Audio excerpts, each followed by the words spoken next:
네, 안녕하세요. 이번 시간에는 SK 하이닉스에 대한 이야기 해드리도록 하겠습니다. SK 하이닉스가 오늘 엄청 큰 하락을 맞았죠? 역대 최고의 하락을 맞았는데 이 하락세가 기회가 될 수 있냐? 우리 떨어지는 이 바닥에서 사면은 이거 다시 300만 원을 넘어서 400만 원까지 갈 수 있을까? 그럴 수만 있다면 지금 뭐 떨어지는 거 크게 안 무섭지. 그런데 우리는 과거의 경험적으로 급락을 많이 맞아봤단 말이에요. 그러니까 이게 혹시 이거 100만 원까지 빠지는 거 아니야? 이러면은 난리 나는데. 이 부분에 대해서 명쾌하게 설명을 해드리기 위해서 자료 조사를 겁나 빡세게 해왔습니다. 뭐 물론 여러분들 마음엔 안 찰 수도 있어요. 그냥 편안하게 들어주시면 됩니다. 그리고 제 말 한마디에 인생을 걸어야지 뭐 이런 생각까지는 하지 마시고요. 아시겠죠? 일단 왜 빠졌는지에 대한 내용부터 좀 알아봐야겠어요. 미국장이 빠졌어요. 미국장이 필라델피아 반도체 지수가 6%가 넘게 빠졌고요. 이렇게 빠진 거를 보면 도대체 왜 빠졌는가? 메타가 남는 데이터 센터 컴퓨팅 파워를 외부에다가 판매하겠다. 이 사업을 추진한다는 보도가 있었어요. 발표한 게 아닙니다. 보도가 있었어요. 블룸버그로부터 이런 보도가 있었습니다.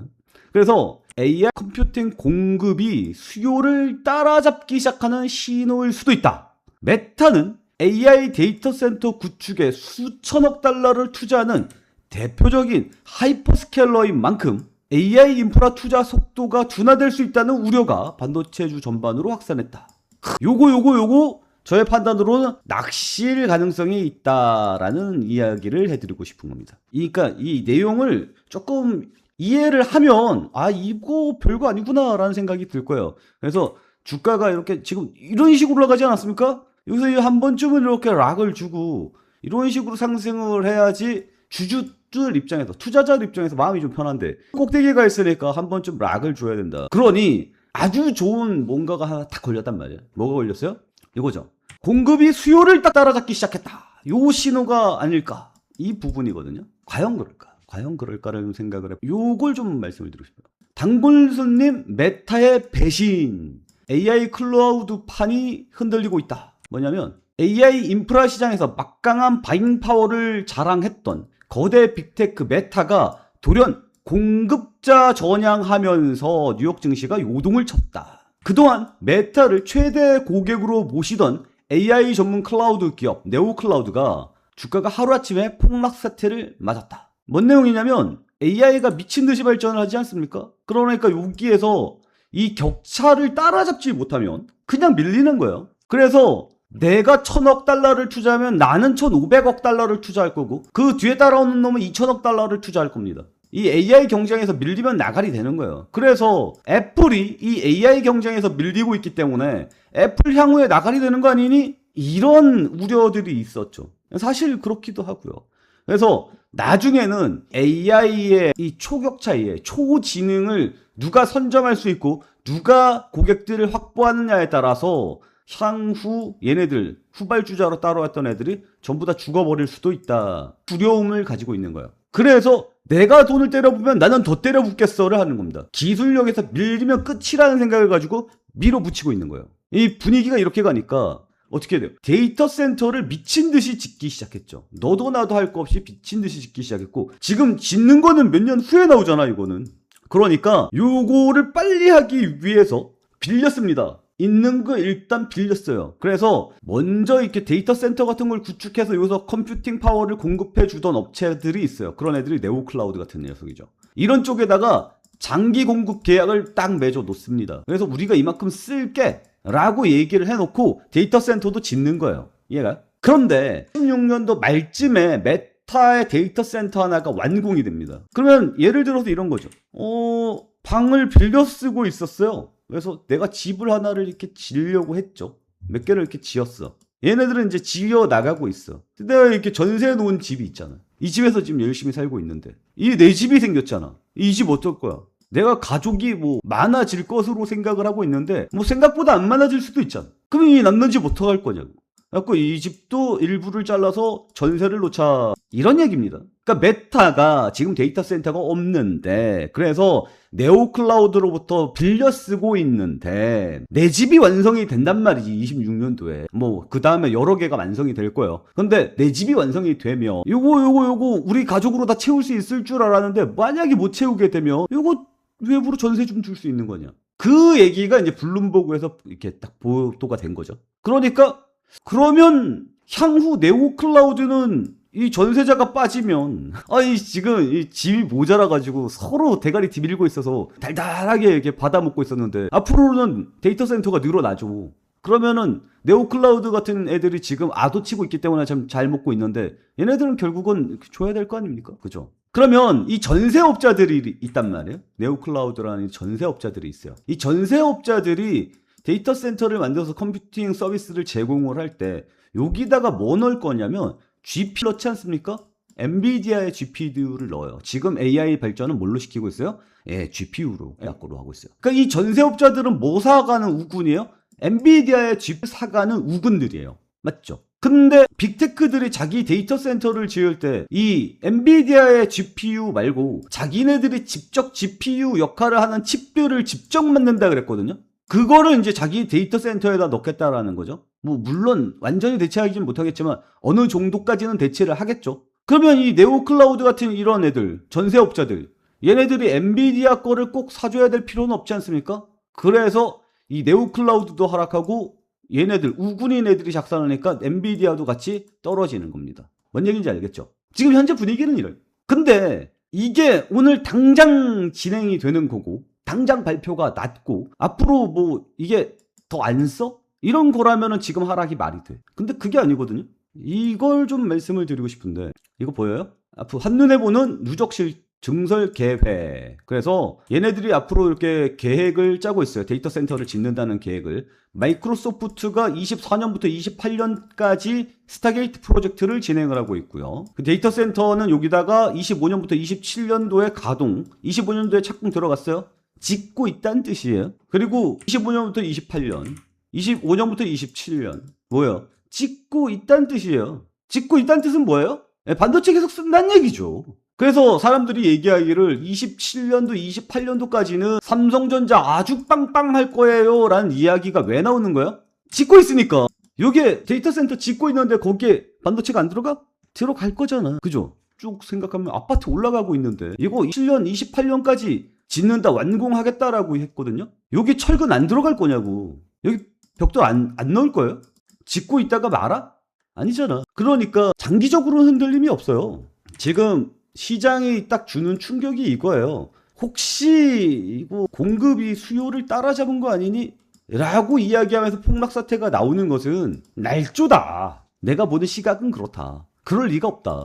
라는 내용입니다. 이해가요? 일시적으로 그럴 수는 있지만 데이터 센터가 하나씩 만들어지니까 그동안 수요로 땡겼던 애들이 공급자로 돌아서는 거는 컴퓨팅 파워에 대한 이야기를 하는 거지 데이터 센터 수급이 딸리는 모습은 아니거든요. 그러니까 반도체 쪽의 공급이 줄어들 일은 없다라는 거죠. 근데 일시적으로 너무 급하게 올랐으니까 수치적으로 좀 떨어지는 상황이다라고 보시는 게 맞아요. 뭔 얘기인지 알겠어요? 그리고 다시 한번 말씀드리지만 7월 8일쯤에는 삼성전자 잠정 실적이 예정이 되어 있다. 요것도 좀 말씀을 드리고 싶습니다. 참고로 7월 1일에 어제죠. 그 6월 수출입 동향 나왔죠. 반도체 역사상 최고치 나왔다라는 점. 지금 주가에 크게 반영이 안 되고 있습니다. 이런 호재들이 계속해서 눌리는 거죠. 눌리고 있다가 한 번에 빵 하고 치고 올라갈 거예요. 언제? 미국장 풀릴 때. 지금 미국장이 감치고 있는 상황이잖아요. 그래서 지금 테크들 주들이 그러니까 빅테크들은 상승하죠. 반도체 관련된 애들만 떨어지고 있죠. 급하게 올랐으니까. 지금 차익 실현하고 난 다음에 다시 밑에서 다시 잡아 올릴 겁니다. 그리고 지금은 뭐예요? 급락이 나왔으니까 급락은 받지 말라 그랬죠. 급락한 다음에 다지고 다시 대가리를 돌리는 그 타이밍을 노려야 된다라는 거 다시 한번 말씀을 드리도록 하겠습니다. 그런 것들이 이제 돈이 되는 것들이잖아요. 이 돈이 되는 정보들은 실시간으로 타이밍을 잡아야 된다. 그래서 실시간 텔레그램 방에 와야 된다. 하지만 여러분들이 저에 대해서 잘 모르니까